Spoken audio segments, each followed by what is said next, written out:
Қаржылық мониторинг агенттігі Қостанай облысы бойынша департаменті Огни Упор Сынап жауапкершілігі шектеулі серіктестігінің лауазымды тұлғаларына қатысты аса ірі көлемде техногендік минералдық түзілімдерді жымқыру фактісі бойынша тергеу жүргізуде. Бір жыл бойы компания арқалықтағы кен орнынан 7000 тоннадан астам отқа төзімді саз балшықты заңсыз өндіріп сатқан.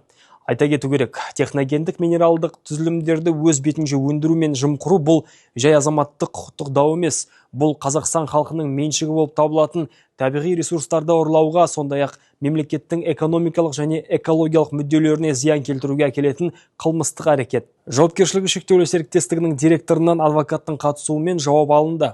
Оның құқықтары толық сақталған, қандай да бір мәжбүрлеу шаралары қолданылған жоқ. Тергеу жалғасуда. Қазақстан Республикасының қылмыстық процессуалдық кодексінің 201 бабына сәйкес өзге мәліметтер жария етілмейді. Агенттік қоғамдық кеңістікте шындыққа жанаспайтын ақпарат тарату ресми тергеуге кедергі келтіру болып табылатынын еске салады.